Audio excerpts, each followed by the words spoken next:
On Tuesday night at Staples Center, the Los Angeles Lakers beat the Boston Celtics 108-107 in a thrilling game where rookie Kyle Kuzma scored 17 of his team-high 28 points in the fourth quarter. Kyrie Irving had 33 points in the loss. This was a wild game. The first quarter proved to be an unforgettable, ugly slugfest.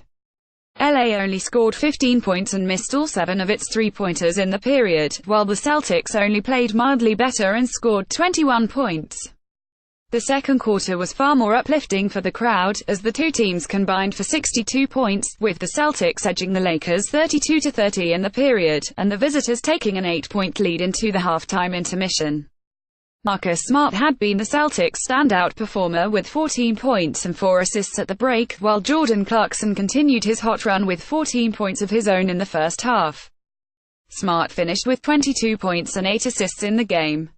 After the intermission, the teams came out to a festive atmosphere worthy of a playoff game. When the referees made calls against the Lakers, the crowd rose to deride the officials vociferously. Every time the Lakers scored, fist pumps and energetic screaming was ubiquitous. On court, the Lakers started the second half with a purpose and went on an 8-0 run to level the game at 56-56 immediately. The home team would ultimately outscore the Celtics by 10 points in the quarter and take a 2-point lead into the fourth quarter, largely due to Julius Randle's energy. The bulky forward secured his double-double in the third quarter by scoring 6 points and grabbing 8 rebounds in the period. Randle eventually finished with 14 points and 14 rebounds in 26 minutes. In the fourth quarter, Irving seemed to get going early and created early separation for the Celtics before going to the bench for a rest. However, Kuzma stepped up to hit a couple three-pointers to get the crowd back into the game. Then, the 22-year-old rookie forward drove to the basket, drew extra attention and pulled off a behind-the-back no-look pass to Larry Nance Jr. Nance flushed the basketball, and the Lakers led 92-89 approaching the final stretch. At Kyle Kuzma does it again. pic.twitter.com/oak1r68cf NBA on TNT. At Bayonne, January 24, 2018, Kuzma proceeded to hit his next three-pointer and managed to get fouled on the three-point attempt after that. Showered with the familiar sounds of Kuz, the Flint, Michigan native gave the Lakers a 4-point lead with 5:15 remaining in the game.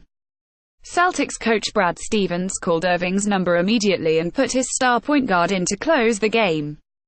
Unfortunately for the visitors, Kuzma did not seem deterred and immediately scored. Fellow rookie Josh Hart managed a tip-in moments later to give the LA a 6-point lead with a shade under 4 minutes remaining in the ball game. Kuzma cooks Horford. Good grief. pic.twitter.com/okit98and60. CJ Fogler at Siege0. January 24, 2018. From there, the Celtics pushed back and eventually, the game clock showed 90 seconds with the Lakers holding onto a 2-point lead. 20 seconds later, Randle, who had only entered the game for the final 2.5 minutes, managed an offensive rebound and tip-in to give the Lakers a 4-point edge, 104-100. Still, the Celtics would not die. After a late three-pointer by Terry Rozier, a couple missed free throws from Hart and a poorly timed foul by Randle, the Lakers and Celtics were back within 1 point with just under 20 seconds remaining. LA struggled to get the ball into the front court after the Celtics chose to apply court pressure, but Clarkson made an impressive grab to hold onto a pass that was behind him before getting fouled. Clarkson, crucially, made both free throws, and the Lakers led 108-105 with 11.6 seconds remaining. Rather than going for the three-pointer to tie, the Celtics went for the quick layup and opted for a free throw shooting contest with the Lakers.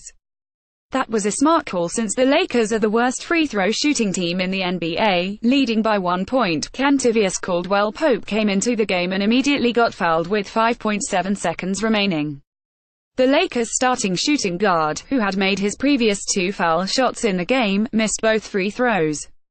Suddenly, the Celtics did not even need a three-pointer to win the game, but Boston had spent its final timeout, so the clock restarted the moment Caldwell-Pope missed the second free throw. Smart got up a good look at a three-pointer, but the shot did not fall. Streamers dropped from the rafters, familiar victory music played and the crowd began to slowly trickle out of Staples Center after what had been an exciting, energetic game. The Lakers beat the Celtics 108-107 to claim their third straight victory.